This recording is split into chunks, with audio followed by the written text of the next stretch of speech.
Hello. Hi. And welcome to our IELTS session. I'm here with Emma, our IELTS expert, and we're going to be talking about part 3 of the speaking test.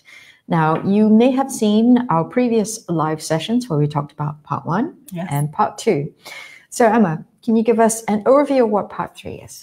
Okay, so part 3 of the test, it comes after part 1 where you've had your questions and answers, part 2 where you've given your presentation, and then part 3 will be linked by theme to part 2, but it's a more in-depth discussion with the examiner. So it focuses on your ability to express and justify opinions, to analyse, discuss and speculate about issues. Okay, so I think we've got that on a slide. Yes, we do have that on the slide, but I thought we'll wait a little bit more for more people to join us. And if you've only just joined us, I'm here with Emma, who is our IELTS expert, and we are talking about part 3 of the speaking test. And she's just given an overview of what part 3 is, which I'm going to now show on a slide here. So yeah, the examiner will ask questions, but they may also join in with the discussion. So it's a more natural, high-level discussion, more in-depth, often about more abstract topics. So not about your life, where you live, that kind of thing. More just much broader topics. Okay. And of course, we, as part of this session, we're also going to do like a role play. And so I'm going to be a candidate, and we'll properly demonstrate what that means. Yes, so, but we're going to take a slightly different approach than the last two. In the last 2 videos, SJ has given a less good example and an excellent example, and we've analysed the difference between the two. Today, we're just going to give you a lot of information on how to approach part 3, and then SJ is, as always, is going to be our role play candidate, and she's going to just give us a good example. Okay? Now, for those of you who haven't seen us before, I am actually a native speaker, and I have to say that even as a native speaker, I do find these tests are actually quite hard. I mean, it does require some thought. It does require focus and strategy. And you do need to actually think about what you're going to say. So it's not just off the cuff, just because you can speak the language. Anyway, so for those of you who are just joining us, this is a session on part 3 of the speaking test. Thank you for joining us. And I'm here with Emma, who is our IELTS expert. Now, you may have seen that we put out a video previously on some true or false statements about what part 3 is all about, and we're going to address those statements now. So the first statement that we put out was, I'm sorry, I might have accidentally touched my mic there. The questions in part 3 are the same as part 1. Is that true or false? Well, we already just said that it's not the same as part 1. So part 1 is often about more everyday topics, and part 3 is about more abstract topics. So a more in-depth discussion. However, it is linked to part 2. By theme, yes. By theme. Yeah. But as you will see later on, it is not that linked. It's not going to be a major follow-up, which surprised me quite a bit as well. The second statement we put out was, you can't ask the examiner to repeat the question. True or false? Well, in part 3, actually, you can ask the examiner for some help. So we're going to give you some really useful language that you can use if you find you're a little bit stuck in part 3. Okay, so hang in there. We will be giving you helpful language to use when you need a bit of help, a bit of clarification from the examiner. Third statement, you must give your own opinions in part 3. Well, you have to give an opinion. You get that staying quiet and not answering the questions is not an option. And we've raised this point here because there is a question that we get asked quite a lot about opinions, which we will get to later on. And the fourth statement is, if you don't know what to say, just stay quiet. Again, like the previous answer, no, don't stay quiet. This is a speaking test. If you stay quiet, they can't give you any marks. So we need to get into the habit. We need lots of practice. We need to get into the habit of coming up with an answer. Yes. Even to a question that you think, oh my goodness, I have no idea. Yes. And finally, part 3 is a discussion. That's the last statement we put out, which we have been saying. Yes, it is a discussion. So it might be a case that you do most of the speaking. After all, it is a test of your English. But in part 3, the examiner might join in a little bit in more of a discussion capacity. Okay? Okay, so let's get on to our first overview. Okay. So what we'll do is we'll address some of the questions we get asked quite a lot. And one of the questions we get asked quite a lot is, well, actually, having something to say. I think that's would you say that's the question that you get a lot? Yeah, so they often worry, my students often come to me and saying, I don't know what to say at all. I don't know if my opinion is right. I don't know if my ideas are right. So the important thing to remember is that you're not being tested on your ideas, on your opinions. You're being tested on your English. So your ability to deal with a difficult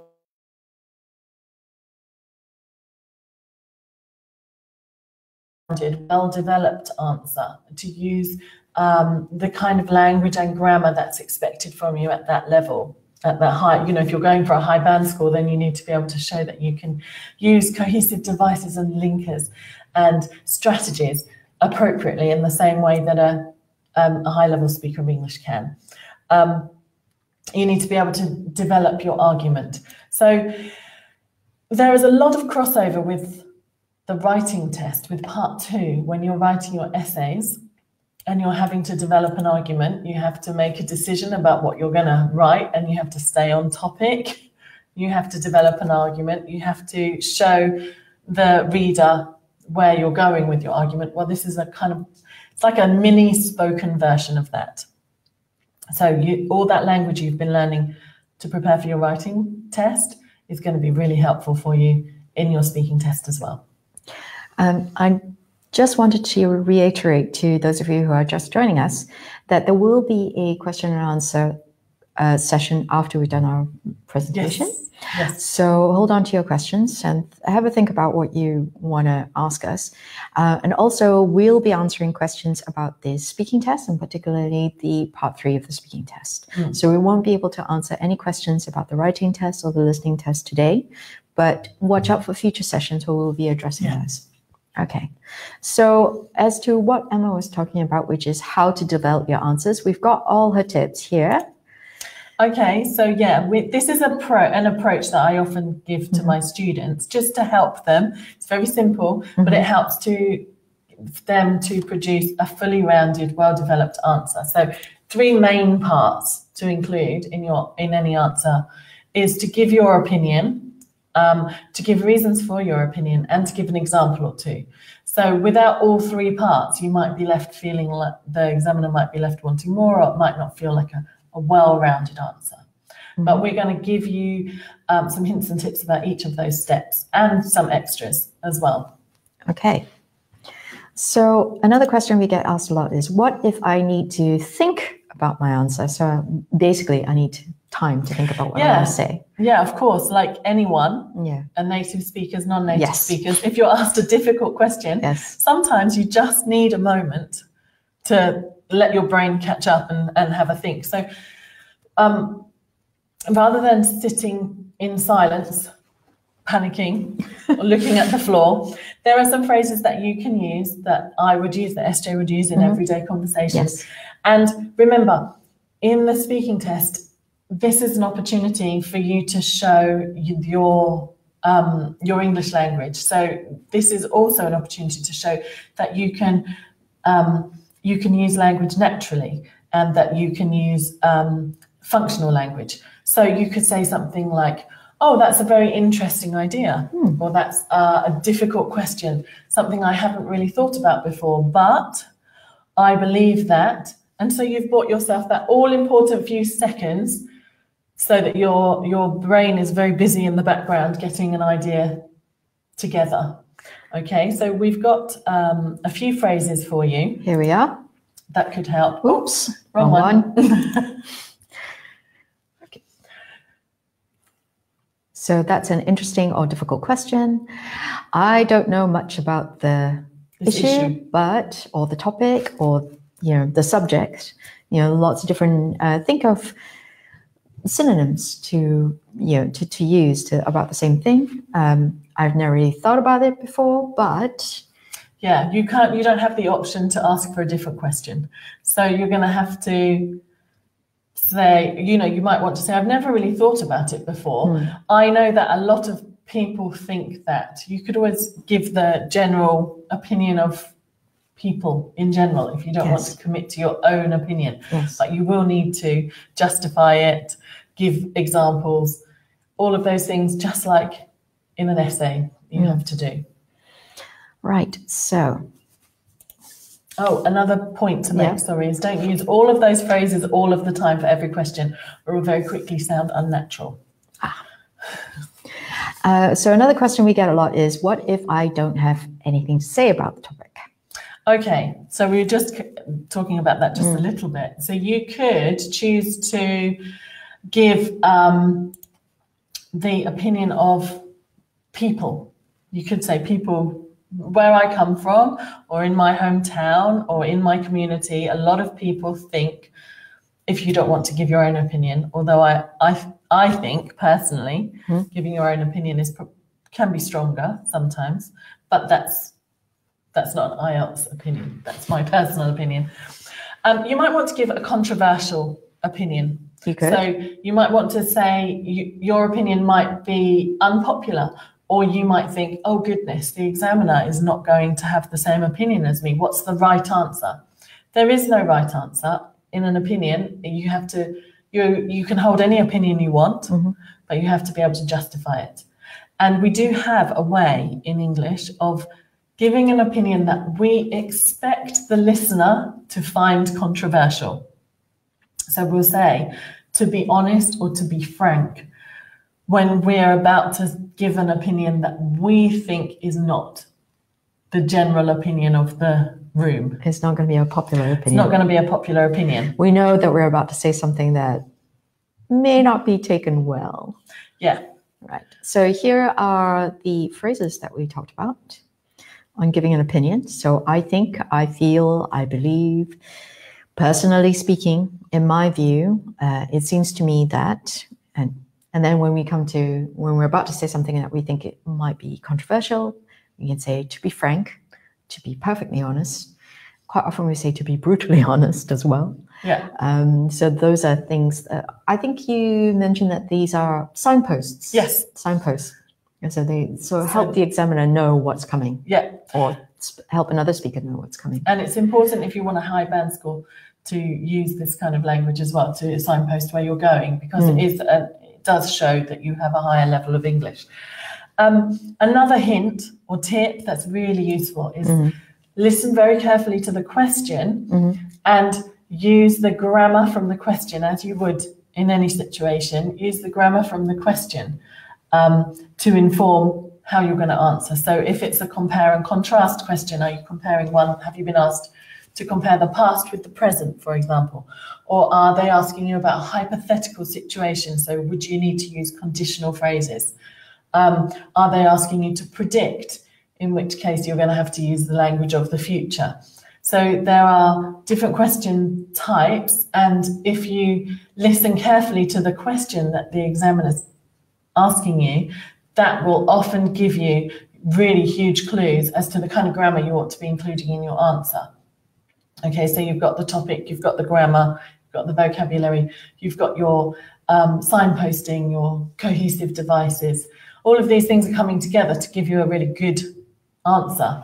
Someone's actually put a comment on here, which I think is actually quite interesting. Can we use to the best of my knowledge? Yes, of course. That's an excellent phrase to bear in mind. Thank you very much, Abhishek Young Kunwa. I hope I pronounced that correctly. Yes, to the best of my knowledge. It's also a very good sentence starter, topic starter. All right, so on to the next thing, which is, okay, so we were talking about what if we don't know anything about a topic? This is how you can express an opinion. How can I make my answer longer?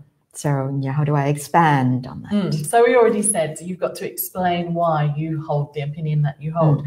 So this is very straightforward. Because is the most natural thing that we say. I think X because Y. But to give us variety, here are a few other phrases that we might like to use. And here they are.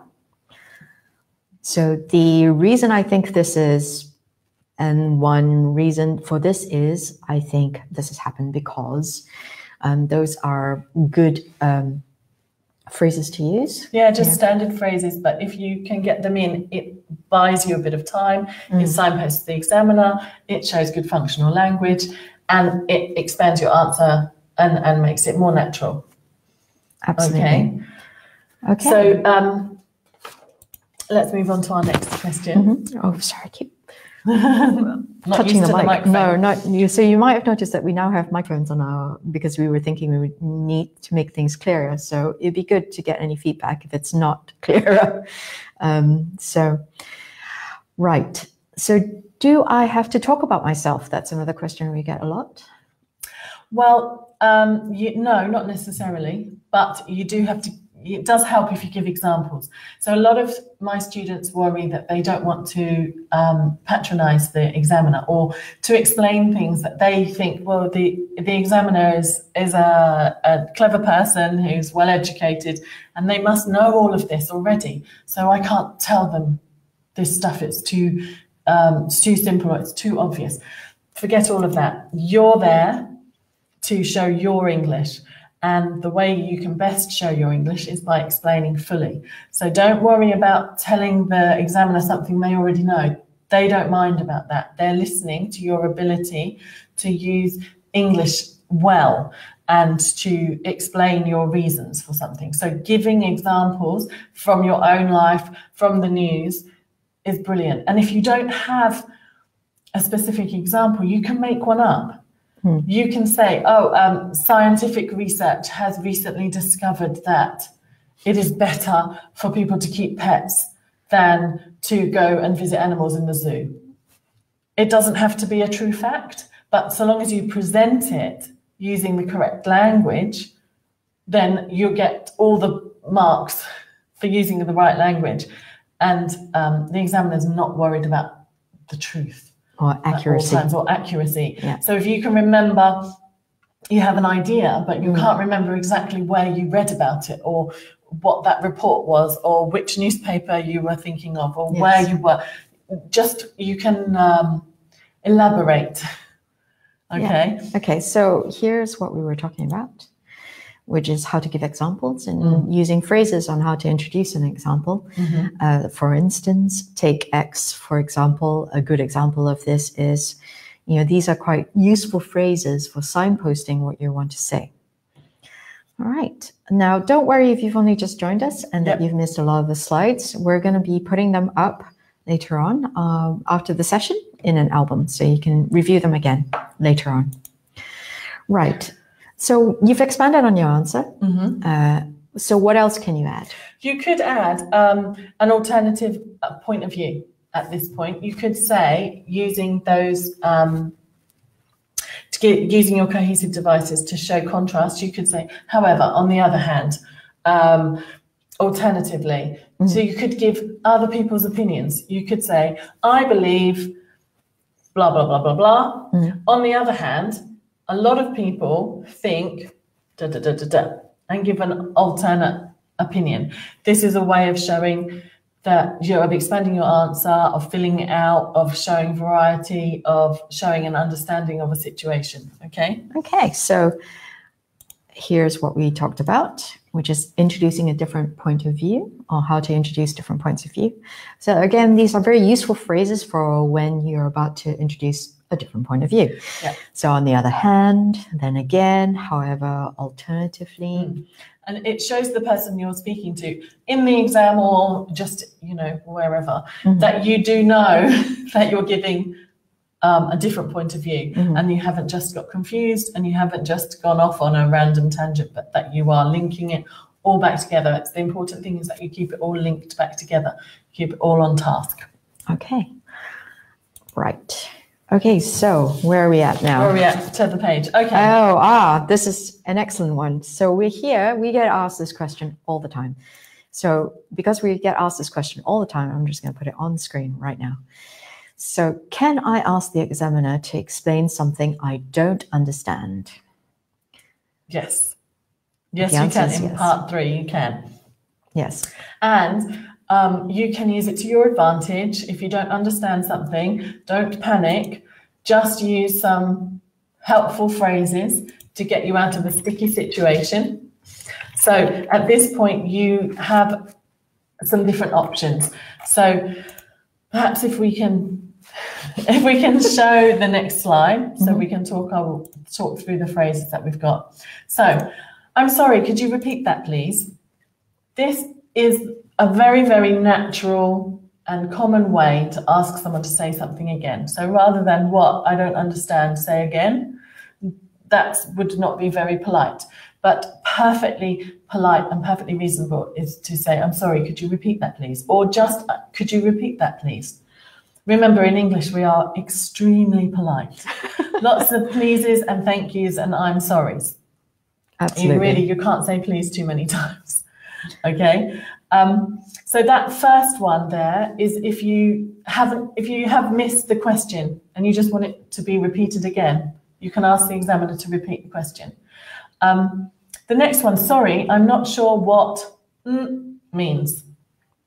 You can ask the examiner, you can say that, and the examiner will be able to give it to you in other words or an explanation to help you to understand that one thing that you've missed.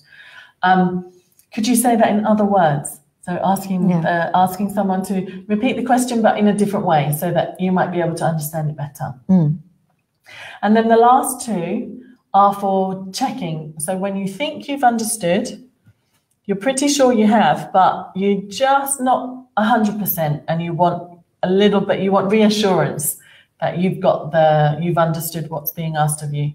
So we've got two useful phrases there. Am I right in thinking you mean X? Are you asking whether? Okay. Yeah. So again, these slides are going to be up on our page for you to review and have a look at after this session. And don't worry, I can see that we've got lots of questions coming up. We will address them after we've done our session. Pardon, I didn't quite catch that. That's very nice, Emmy. I like it. Yes. I'm not sure what you didn't catch, so I can't repeat it. But it's a perfect use of English. Well done. Absolutely. Okay.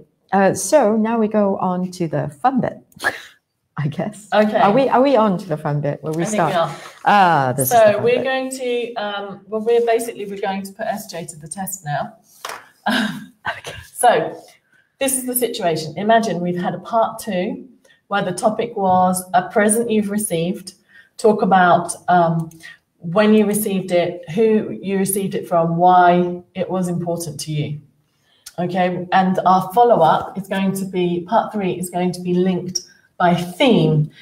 It's not going to be questions about the presentation you've just given. It's going to be questions on a related theme that's more abstract. So the question we're going to use today for SJ, and see if she can manage it, is what sort of aid do governments, oh, hold on a minute, we've got a spelling error. We've got a word order error. What sort of aid do governments give to other countries? Please ignore the 2 in that question. I don't know how that has gone through all of our spell checking, and various people have looked at these slides.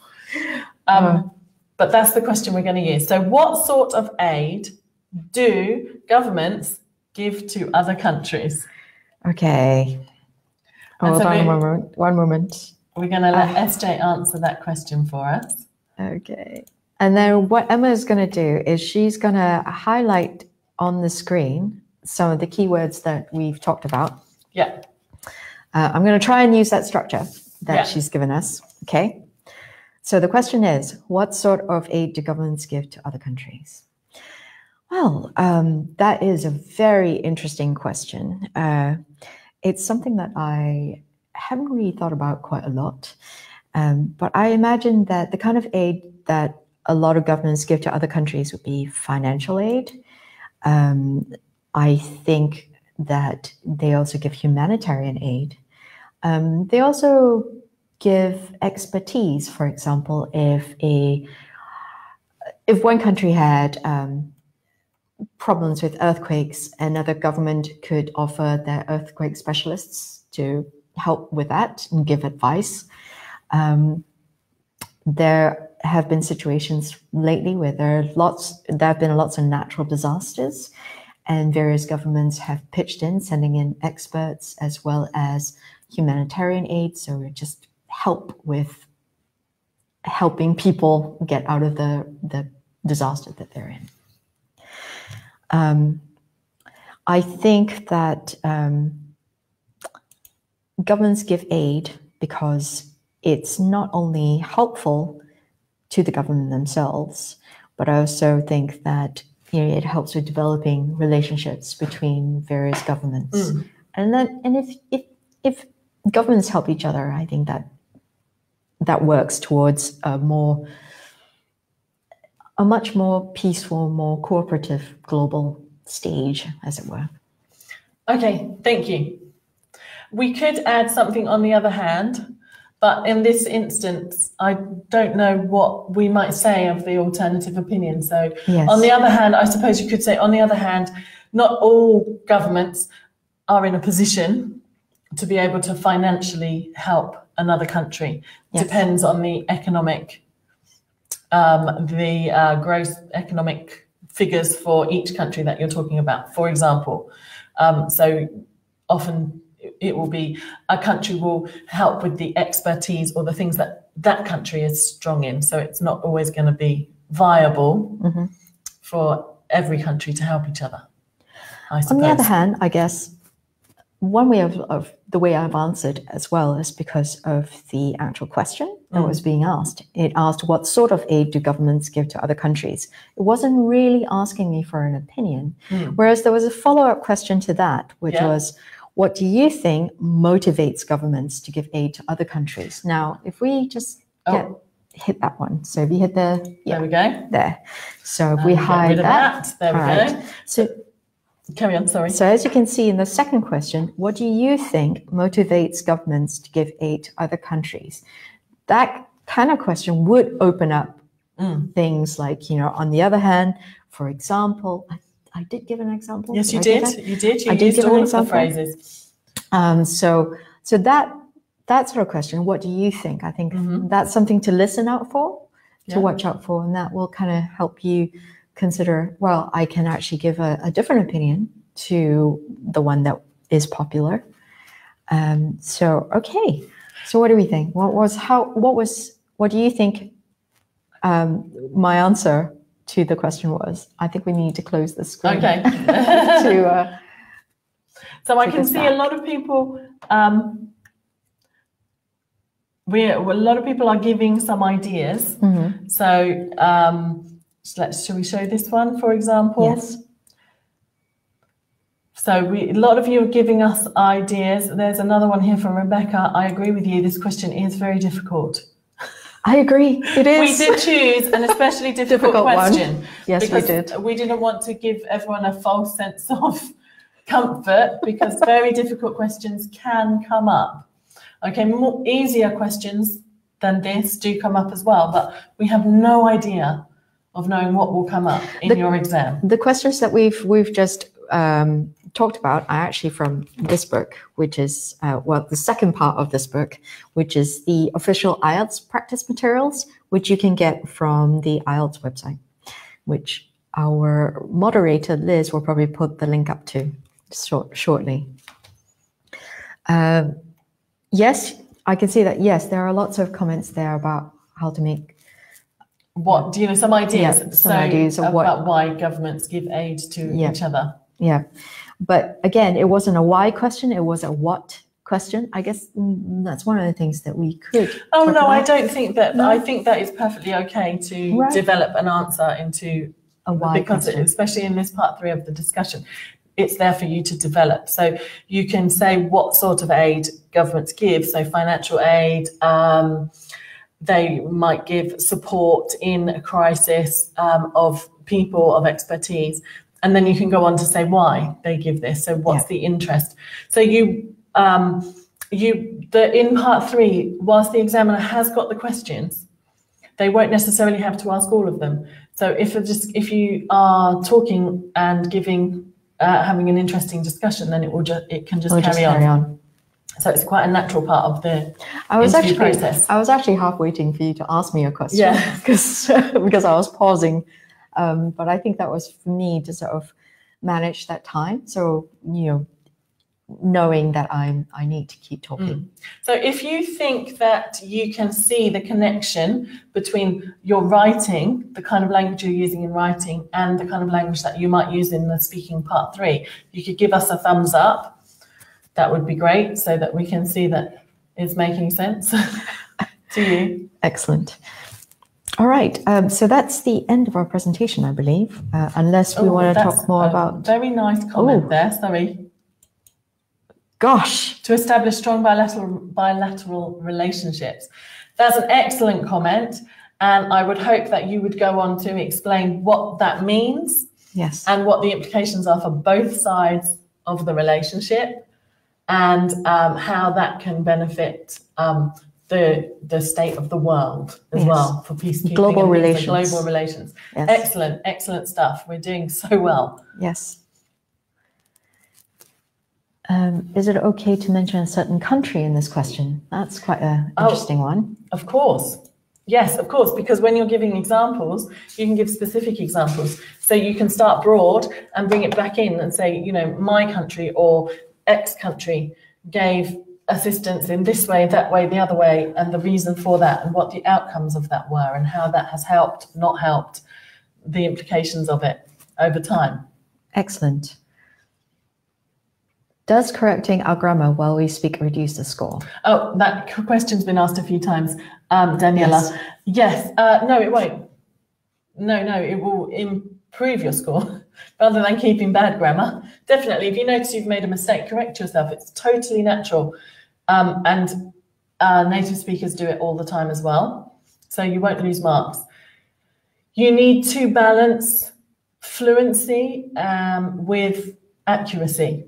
So you can't speak so slowly and so painstakingly that you'll never make a mistake, because then you'll lose marks for fluency. At the same time, if you're incredibly fluent, but not a single sentence that you say is grammatically correct, you'll lose marks for accuracy. So it's finding that balance and finding a natural way to speak.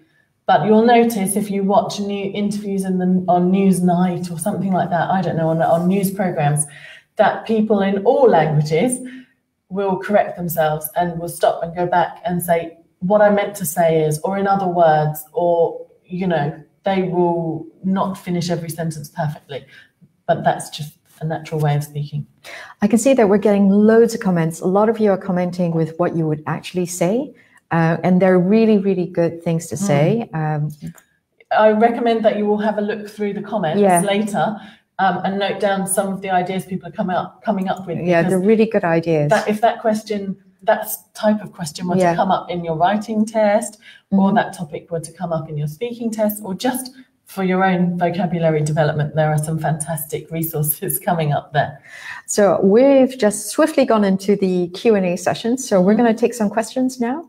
I want to say out front that we are not going to answer any questions about improving your band score.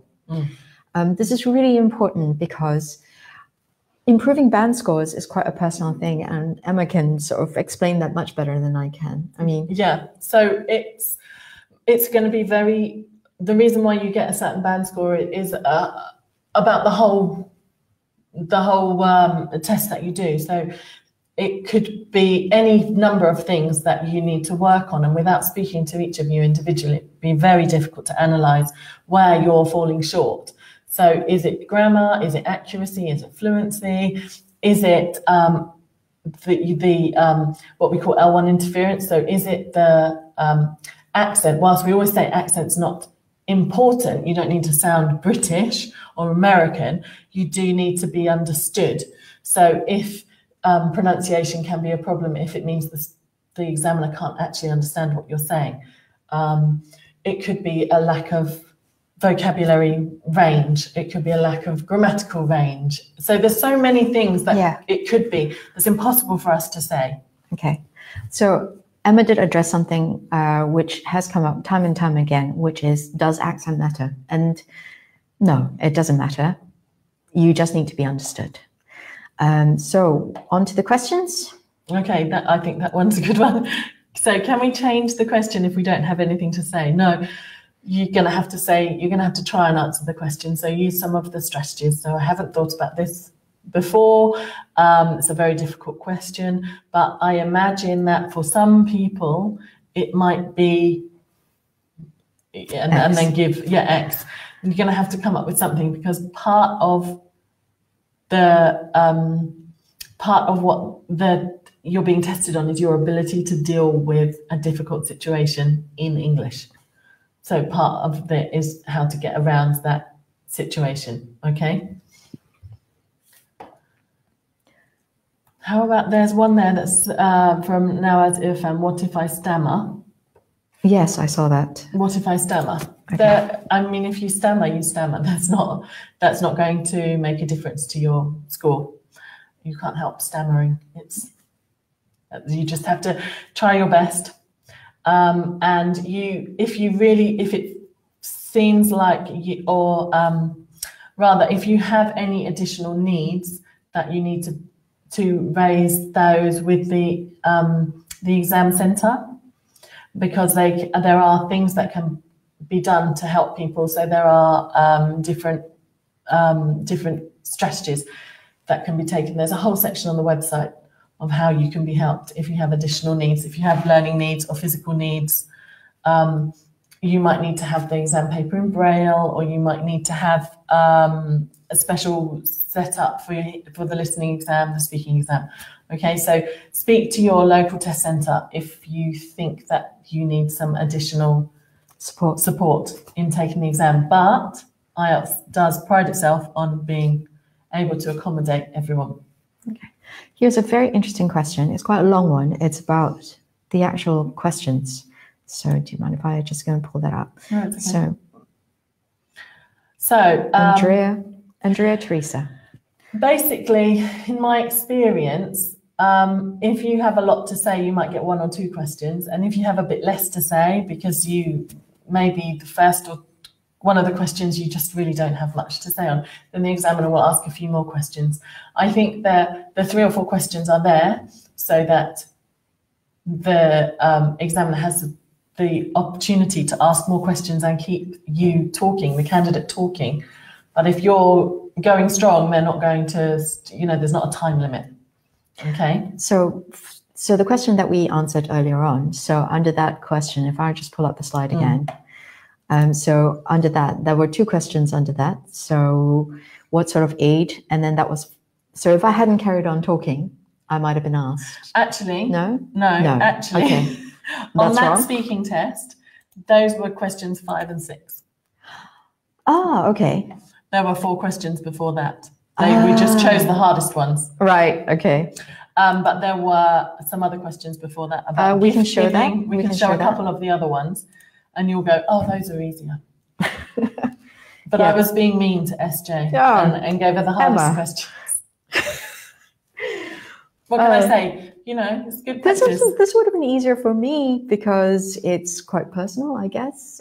So for someone like me, who was closer to more personal things, that would have been easier for me. So the international gift giving, it was actually quite hard. Okay. So, do you agree that speaking can be considered the easiest part of the IELTS? That absolutely depends on the individual. I have students who love the speaking test and hate the writing. Yes. Others who find the listening the easiest part. Others who find the reading the easiest part. It's very, very individual. And we all have our own strengths and weaknesses. So for one person it's speaking, for one person it's writing, another it's reading. So you can't say any part is easier than another. That's absolutely true. A student is asking if IELTS is different set per region. No, it's the same questions, the examiners are all trained following the exact same training, and it's all standardized and comes out of the same place. Yes. Okay. Yes. Can we use quotes in speaking? I think when you say quotes, I think you mean other people's opinions. So, for example, you could, is that what you mean? Nanu? I guess when you say quotes, I think you mean other people's opinions. And I think we've established that we could. You could, yeah, I mean, if it was appropriate and not too long, don't answer the whole question in someone else's words. But this is true. Yes. Yeah. With repeating the same idioms in an entire speaking section. No, as always, don't overuse idioms. Try to avoid them unless you know you're absolutely using them correctly. You won't get extra marks for using an idiom wrongly. Okay, so be very wary of using idioms. Certainly don't overuse them. Would you get marks deducted for using an idiom incorrectly? Well, it might hinder understanding. Ah. And if it hinders understanding and it stops the cohesive flow of what you're saying, then it would not necessarily deducted for using an idiom wrongly, but the impact on the things you are being marked on, right, might lower bring those scores down. In other words, it could do more harm than good. Yeah. Okay.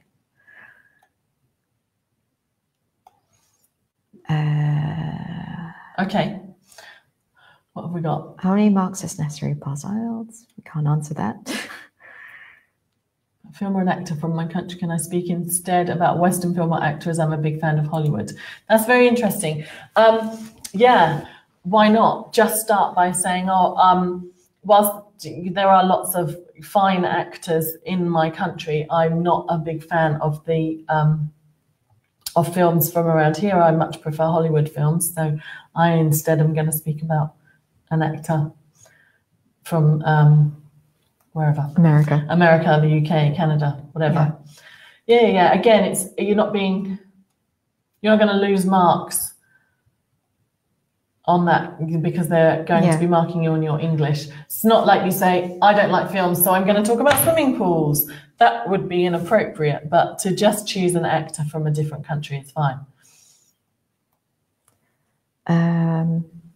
Oh, gosh. Can we make a lot of hand gestures? I just saw one. Where? Down here. Margarita.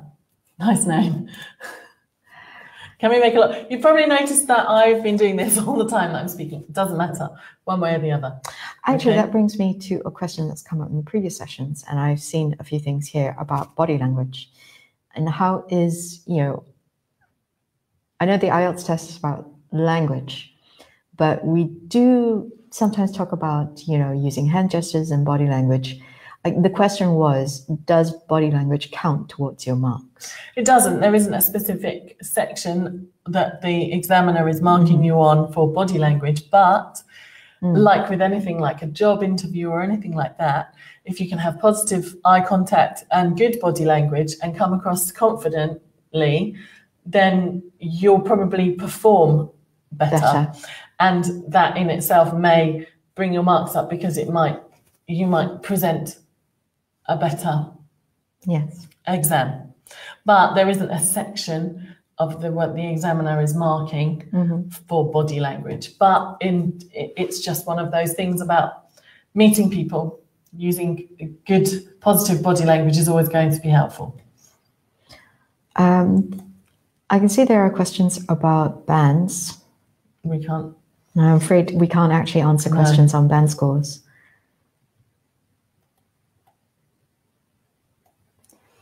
Okay. How are we doing for time? Ooh. We probably need to wrap things up. Yes, we do. Okay, we'll take 2 more questions and then we're going to have to wrap it up.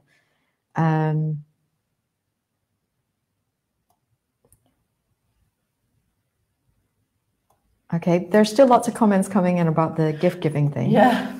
All right, I'm going to skip up.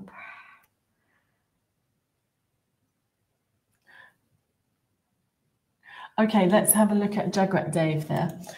After the last discussion question, can we say, nice to meet you and thank you for your time? Well, the examiner will indicate that the test is over. So don't worry, you will know that it's finished, and they will thank you for your time. And yes, of course, just thank you. It was lovely to meet you today, and thank you very much for your time. Yeah, of course. It probably isn't going to be marked one way or the other, but it's polite, and it makes everyone's day better.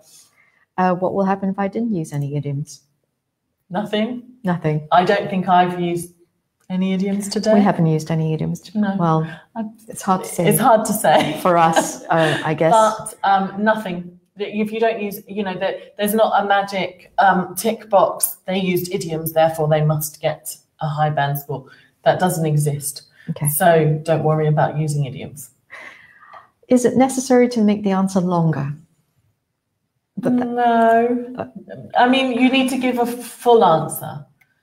I guess no. Like, do you think? So, for example, what do you think motivates governments to give aid to other countries? Lots of things. That's not going to be long enough. No. I mean, you have to give a longer answer insofar as you have to expand, explain why, and give examples. That will give you a much better chance of getting a better score, because quite simply, you'll be using more English. So we're trying to give you strategies to use more varied English. Okay, so I'm going to go through these slides very, very quickly now. Okay. So this is the part of the answer. Let's hide this one. Yeah. All right, so this part of the test focuses on your ability to express and justify opinions, to analyze, discuss, and speculate about issues. And then we went on to give you a rough structure on how to develop your answer. So give your opinion, give a reason, give an example. Here are some phrases on how to buy yourself some thinking time. So that's an interesting question. I don't know much about the issue, but I've never really thought about it. Or in my case, I actually said, I have actually thought about it quite a lot, but not in such great detail. Give an opinion. I think, I feel, I believe, personally speaking. So these are all phrases that you can use to let the examiner know that you are about to say something or what you're going to say. Explain why. So here are your reasons. These are, again, very useful phrases. Give examples. Again, these are phrases that you can use to start giving your examples. And then here are some phrases on how to introduce different points of view. This is not an essential part. I mean, this is like an extra, an added bit. And that is if again, listen to the question quite carefully. If they're asking for an opinion, then this is an opportunity to give an alternative opinion. And finally, we did ask the question, can we ask the examiner to explain something that you don't understand? The answer is yes, yes. And here are some ways on how you can ask for help. I'm sorry, can you repeat that phrase? Again, remember, in English, we are very polite. There's a lot of please, there's a lot of sorry, could you? It's always all of that. And also, don't forget, you can also clarify a question that you're not really sure about. So, am I right in thinking that you mean this? And then these are the questions that we talked about. And that's it, really. So, I think that, I don't know if we've got any more. Where's that? The last ones. We've missed the last ones.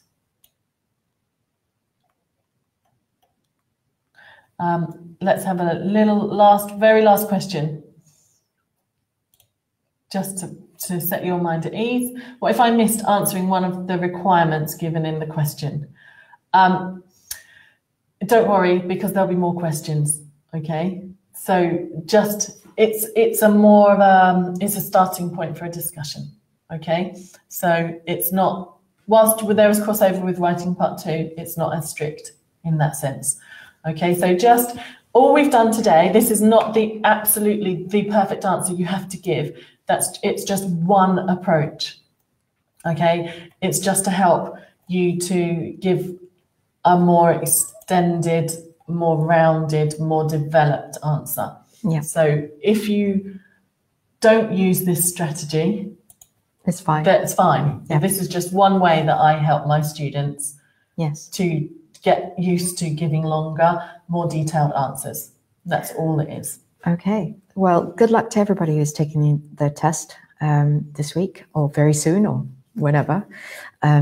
We know it's hard, and that's why we're here to help. Remember, if you've missed any of this, it's going to be on our Facebook page, so you can watch it again later on.